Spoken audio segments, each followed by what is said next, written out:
This is Theo, and you're listening to Between Two Trains, a bi-monthly business podcast where we interview the best and brightest entrepreneurs in the North Cap area.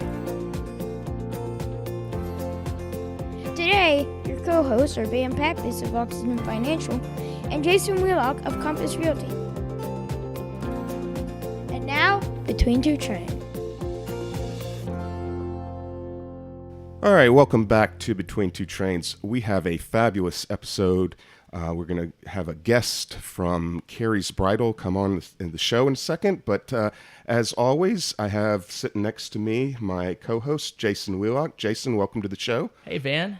Now, Jason, did I hear Theo in the introduction correctly? I thought he said you were with Compass. What's going on there? He's not crazy. So it's been quite a long journey. As you and a number of the listeners know, my team, the Wheelock Group, has been with Keller Williams for many years. And we finally, this week, have opened a new exciting brokerage in Atlanta called Compass.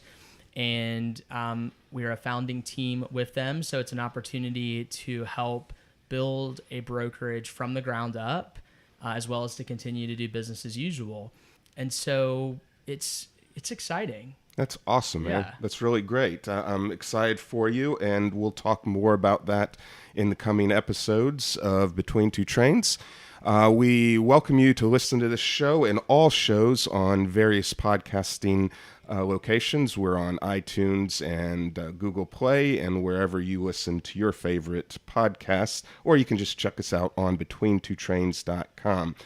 But Jason, I've got some exciting news. As you see here, we are, for the first episode ever, not in our Chamblee Chamber studios. Yeah, we're nomadic, it seems. We are, for the first time ever, I'm excited to announce, doing an on-location broadcast. Wow. Here at the Downtown Chamblee business of Carrie's Bridal. And with that, I'd like to welcome to the show Carrie Huyett from Carrie's Bridal. Hey, Carrie, welcome to the Hey, show. Carrie. Thank you. I'm so excited to be here. Thanks for having me on. Yeah. So, Carrie, you've been in Chamblee now since 2011, is that right? 2011, yeah. Okay, and so you, we joked before the show, you've got a little monopoly going on here. So besides the bridal business, you actually have a couple other businesses right here on Broad Street. I do. So Broad Street Mercantile is mine also.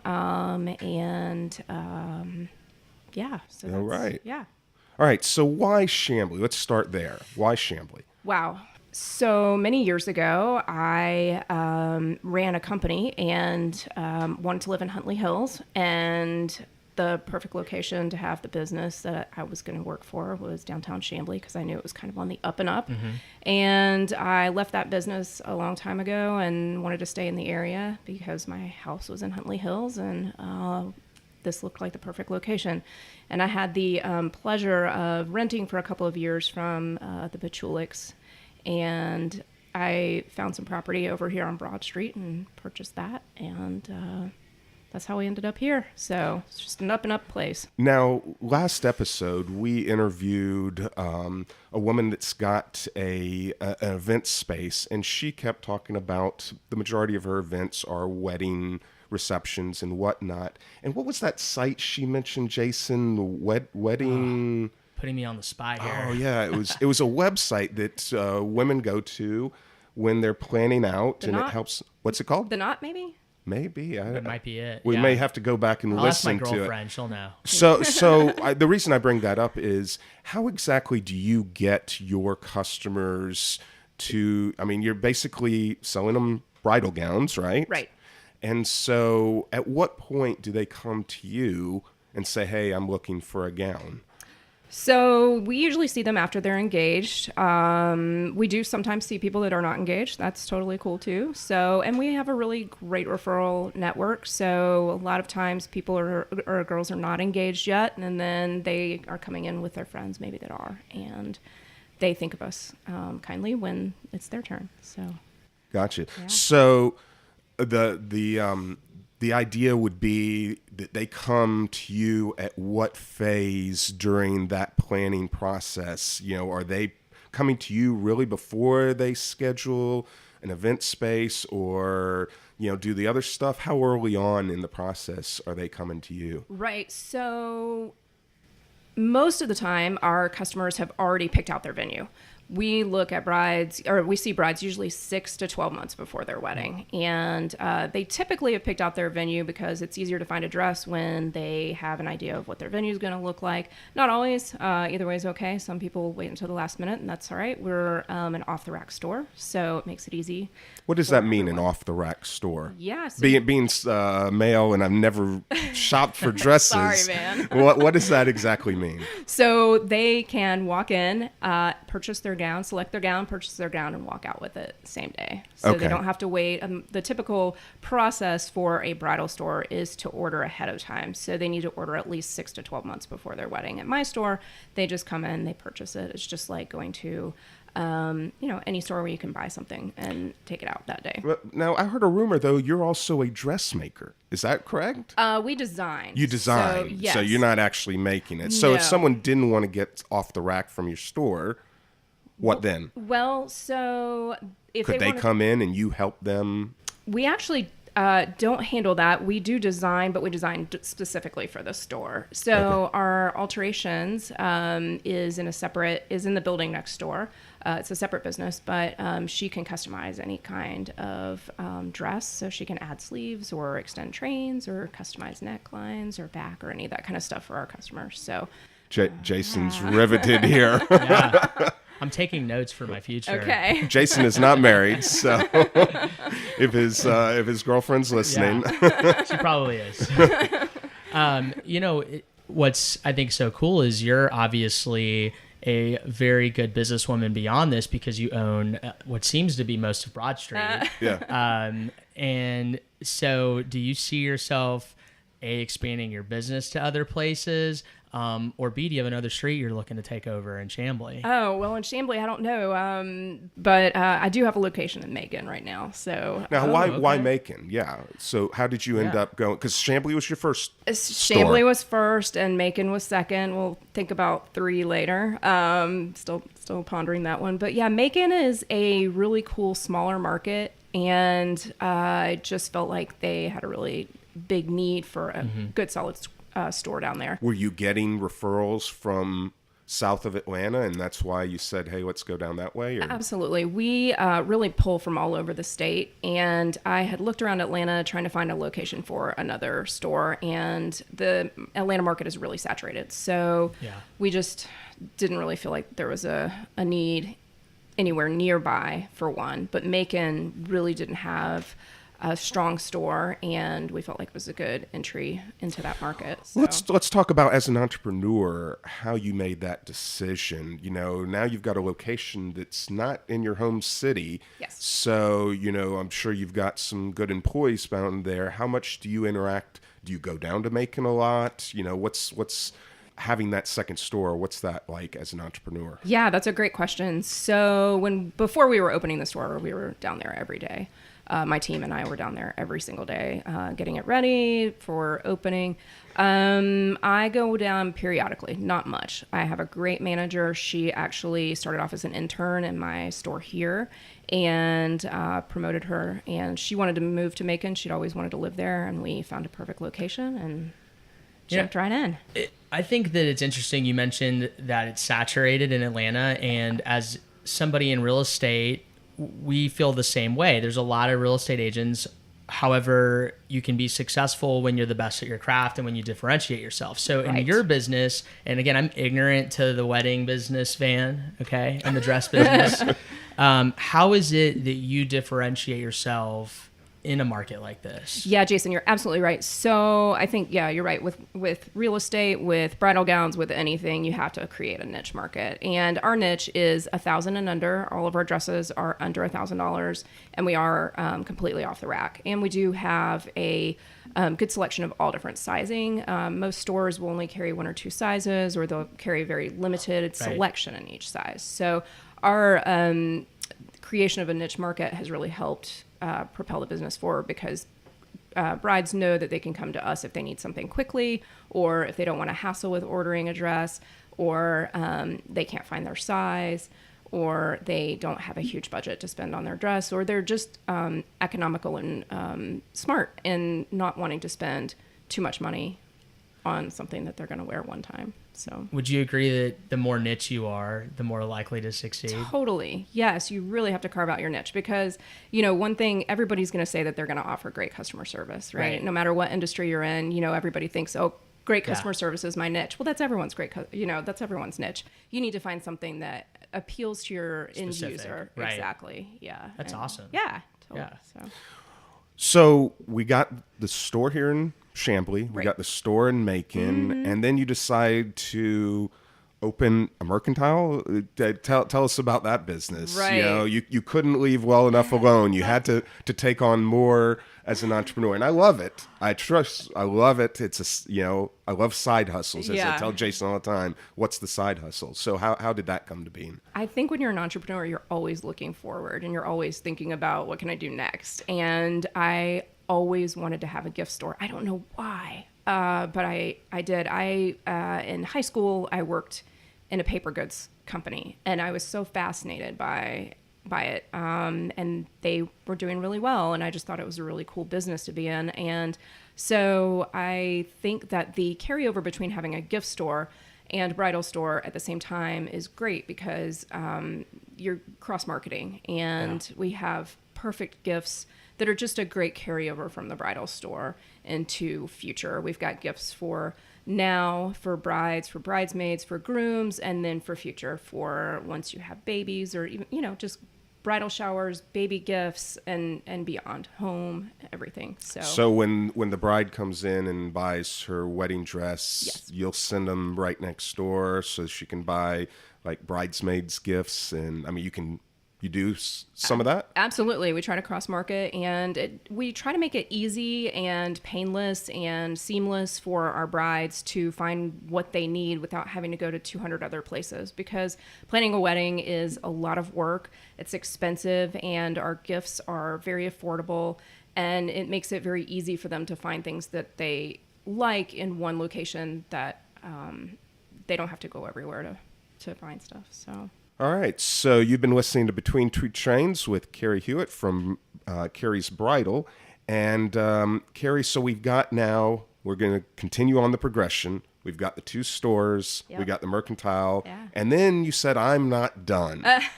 Yeah. So tell us about you have another business, right, where you actually deal with some wholesale stuff? What's that about? Yeah, I actually started my wholesale business before the bridal store. So we started off with that, and we distribute gowns to retail stores across the country, actually across the world now. So so we do that. Wedding gowns. Wedding gowns, yes, only wedding gowns. All right, so this is just strictly a wholesale distribution operation. Right, yes. All right, and so your customers are going to be a bridal store in LA or Seattle or wherever. Absolutely. Yes. We attend trade shows, and we design our own dresses, have them manufactured, we import them, and we sell to mom and pop businesses across the country. So always supporting our fellow local stores. So that's what we do. So out of the three businesses then, which is really, do you have like a feel for percentage wise, which ones bring in the biggest revenue out of the three? It's hard to say, but probably the bridal store. The bridal stores. The two yes, stores are still stores. your bread and butter. Absolutely. Yeah, I think so. Yeah.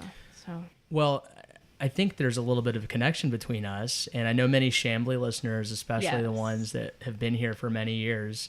My dad owned Chamblee Florist in your bridal store. Really cool.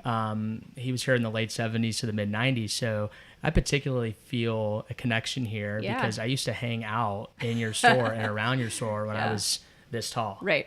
So that's pretty cool to see the building. If you find a Matchbox car behind the building, it's Jason's. Yeah. Right, exactly. Or like an action figure that I probably forgot. Well, we did find some stuff up in the rafters. I think it was just wallpaper, but I'll be on the lookout for Matchbox. That's probably my mom's. Maybe. Yeah. That's really cool, Jason. So you were here hanging out in downtown Chamblee before hanging out in downtown Chamblee was really cool. Well, Chamblee went through this kind of, I think, period like a lot of cities or areas of Atlanta in the 80s and 90s where it was less popularized. So my dad commuted to his business from Suwanee, where we grew up, right? And what I've heard, not only from you, but from a lot of these business owners in Chamblee, they live in Chamblee and operate their businesses here. And I think for many years, that wasn't the case. So it's kind of cool to see Chamblee not only as this commercial or industrial center now, it's in a community again. Yeah. So, yeah. Well, and Carrie and we spoke before the show about how this is really a hot area because where you've located these businesses right in what the city's about to create their town center. And Chamblee's already becoming, like Jason said, a popular place, but it's going to really be a destination right here. Starting with across the street from your business, there's that big, ugly, vacant lot. I can tell you right now, the most beautiful building on it that everyone wants. The little white Indianas. So I can tell you though, the vacant lot is about to get shovels in the dirt. Yes. The Development Authority has approved to move forward with a master plan, and so you're going to see some construction. Hopefully, it won't disrupt too much. But it will bring more people to our downtown, and hopefully that's good for your business. Yeah, I think it's great for all of the Chamblee businesses. We have such a thriving little market here, and there's just such potential for growth. And, I think the wave is coming down from Buckhead to Brookhaven to Chamblee, and it's really going to hit hard. And I think it's a really exciting time for everyone here. So. Well, I think, and I've mentioned this before on a previous episode, I think having lived here my whole life, you've seen the exodus out to the suburbs, and now we're seeing the reverse. People are wanting to come back in. They want to live inside 285. They want to, the millennials want to be close to mass transit like, MARTA. And so we're going to take a short break here to hear from our sponsors, and we will be right back. You're listening to Between Two Trains, a business podcast in the North DeKalb area. Do you want to get on the freight train of social media marketing? Go to www.turnsocialintosales.com. Use the code Chamblee to get $100 off to the single best 2-day social media bootcamp you will ever attend. Are you tired of not getting leads on LinkedIn or Facebook, SEO not working, or figuring out how to get on TV and radio and much more? Go to www.turnsocialintosales.com for a 2-day bootcamp special for Chamblee. Use the code Chamblee for $100 off. Go to turnsocialintosales.com today. Hey everyone, it's Jason Wheelock, co-host of Between Two Trains, and I want to invite you to my team, the Wheelock Group at Compass Real Estate, to our end of summer party, the Dog Days of Summer, and you're invited to join us this Saturday, August 18th from 11 to 2 p.m. at Brookhaven Park. Join us for food, ice cream, games, and quite possibly some adult refreshments as we celebrate the end of the season. We're partnering with Canine Caravan Rescue, a local nonprofit which is helping save dogs from being put down at local shelters, and they'll be bringing some local canines out to the park to hang with us and your family. It's totally free, so sign up today on our Facebook page, facebook.com/Wheelock Group, and we hope to see you there for some good times and a great cause. Okay, welcome back to Between Two Trains. We have our guest, Carrie Huyett from Carrie's Bridal with us.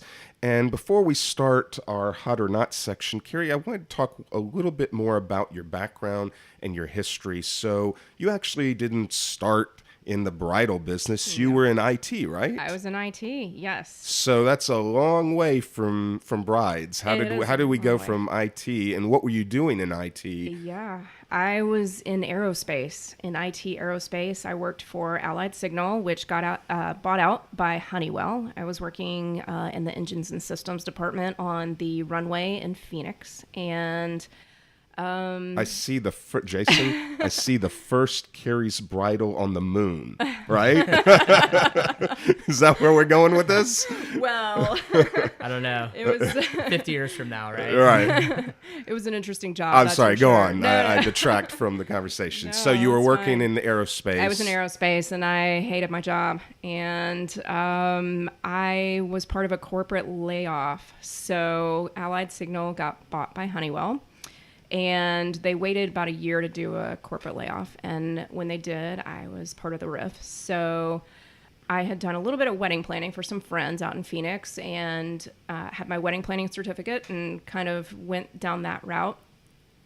I moved back to Atlanta to be near my family, and just on a whim moved up to Chicago because I wasn't really ready to settle back here yet. And when I moved up there, I was looking for a job, and that took me to a sales rep position in the bridal industry. So that's how I kind of got started. Okay. Yeah. So, but And what year was that? That was... Oh, let's see, 2003, Okay. 2004. So. And then you went through winter in Chicago. I went through winter in Chicago and did not like that in the least bit. So hightailed it back south, and I lived in Nashville for about 6 months. I thought it was an amazing city, but I wanted to be near my family. So moved back to Atlanta and came back here. Now, were you married at this point? No, I just got married about 5 years ago. Okay. So you already had the bridal business going.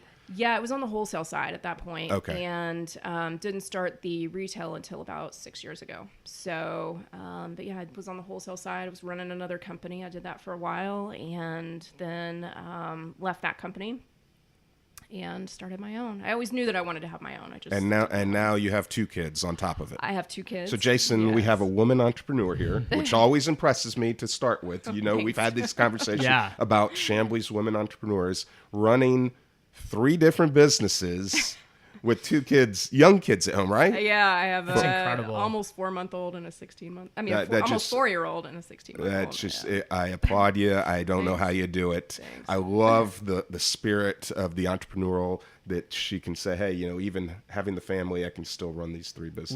We have no room to complain, Van, about priorities, right? No, not at all. Well, Carrie, we're going to play a game that we like to play on the show called Hot or Not, where we are going to tell you a phrase, a statement, a word, and we want to know, as an entrepreneur, whether you think this is a hot thing to do or not such a hot thing to do. I really like this one at the top because I'm always debating this, and it's whether it's better to hire industry experience or fresh motivated talent. Ooh. Hot or not, in a sense. Well, right? you mentioned that your manager at in Macon was an intern here, right? She was an intern. intern. So she was not. You didn't hire for the Macon store. You got, you know. Right. She grew with us and became a manager within less than a year. So does that, to Jason's hot or not, does that make fresh motivated talent hot? That's pretty hot. Yeah. And then really, we've done both routes. I wouldn't even say that we've done one or the other. We've taken some really super motivated people and made them superstar bridal people. And this is, like, to me, such an ambiguous question. I think it's so situational, right? Because they can have their pros and cons. It's true. You know? Yeah, that one's tough. I like new and fresh young talent because you can kind of mold them in your image of how you want true. things done. Yeah, the problem is, though, and I'm not saying one way or the other. Dan, you're fresh young talent. Don't worry, okay? The problem is, though, that with fresh young talent, you have to spend a lot of time training, getting them, because they don't already know. And so when you have experienced industry people, you know, you can sort of throw them into a situation and say, this is what I want you to do, and they won't need a lot of hand holding. In my business, it's tough. I've gone through some assistants where it's tough. If they don't know, I spend a lot more of my time. Van loves being devil's advocate. Yeah. All right, so hot or not, a 5-year business plan. Well, I think that is a hot. I don't personally do that, though. Okay. You think it's hot, but she doesn't do it. Yeah, I think that's a good idea. Okay. I have a business plan. I know that you do a business plan every year because you told me that pre-segment. I think it's a good idea to plan. I am not a planner. I like to... You shoot for the hip? Yeah, I am. I'm like that. I like to kind of go where I feel is what's important in the market and what the market needs. So I can't always pre-plan that. And so, yeah, it's hot. It's a good idea. It's hot. It's not me, though. I won't lie. All right. Well, what about, now your husband, he doesn't help with the business at all? No. Jason loves this hot or not. We ask it almost every time. And that's marrying an entrepreneur. Yes. So is it hot to marry an entrepreneur or not? I think so, but is he an entrepreneur or was he? My husband is, yes. Okay. He owns a motorcycle shop over in Doraville. Oh, wow. Right. So Wait a second now. I see a yeah. future Between Two Trains episode. Yeah. So he owns a motorcycle shop. Yeah, I think that Now, is... did he own that before y'all got married? Yes. Okay. Yes. So you knew I'm going into a relationship with an entrepreneur, and he knew he was going into a relationship with an entrepreneur. Yes, I would say the only drawback is that you've got two A types, you know. Exactly. That's what entrepreneurs are. Right. Nobody But- wants to sit in the passenger seat. Right? No, that's true. However, I find that is something that's really attractive about somebody. But I grew up in a household. My dad owns his own business, so that was always what I was looking at. Yeah. So Plus, you're in a different business, so you don't have to clash every day too. completely Grease versus pretty white dresses, totally Yeah. different. So Unless that's your wedding theme. it is for some, yeah.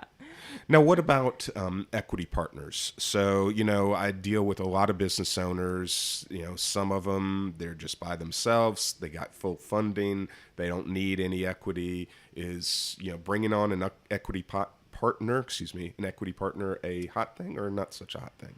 I think that's very situational. I think that depends on what your needs are for your financial background and what you've got to bring to the table. Some people can definitely do that. Now, you don't have any partners I in do your not. business. No, I do not.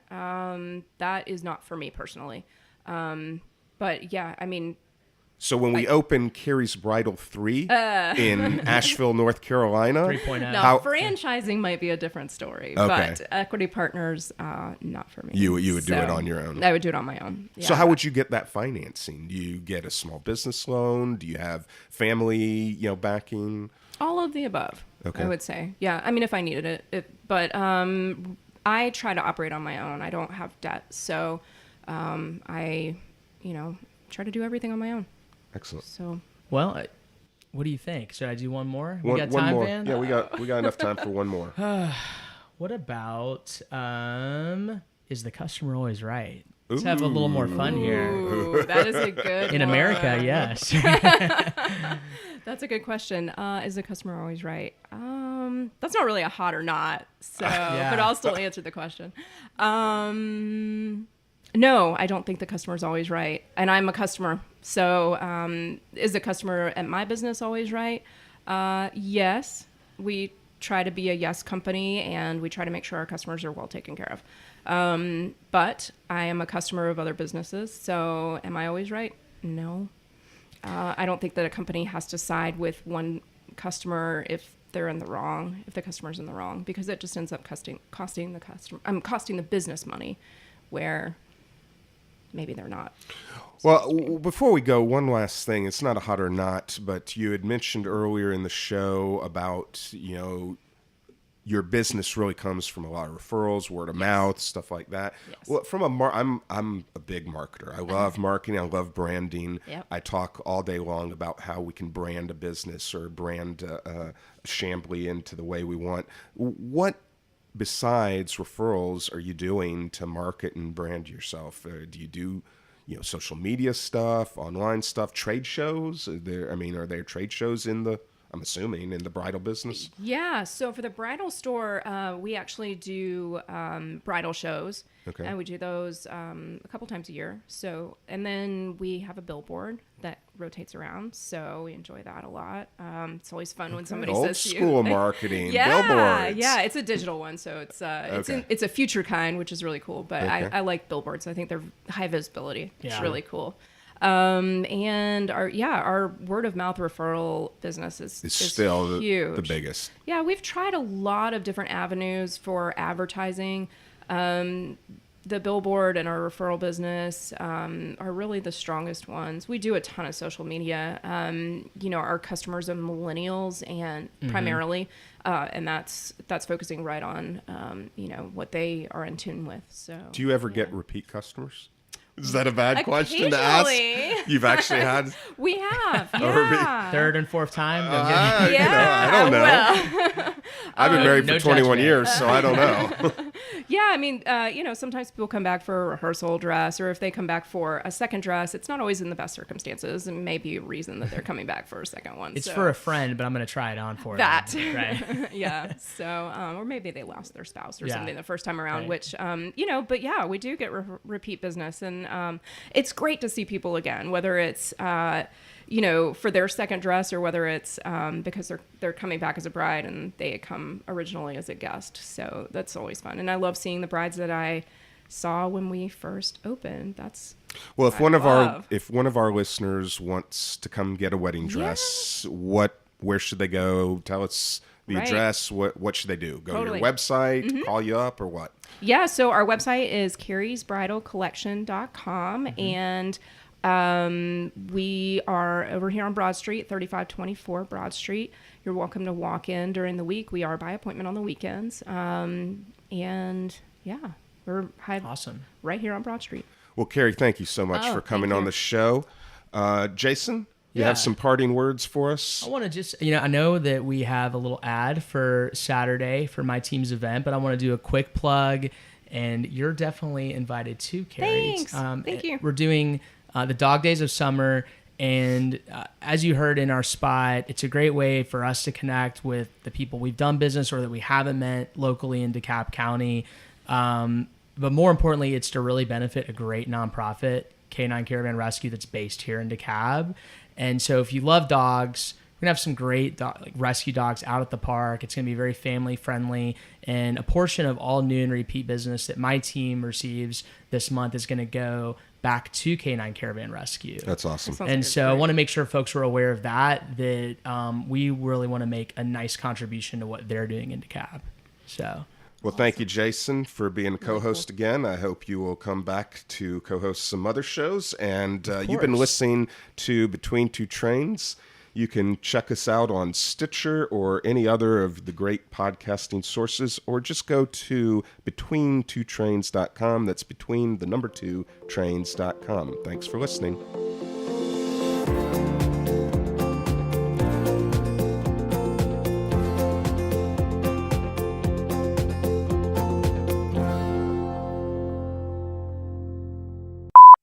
And now, Between Two Trains. I was like, and now, Between Two Trains. And my mouth was right here. Between Two Trains. I was like, and now, Between Two Trains. And then pulled away.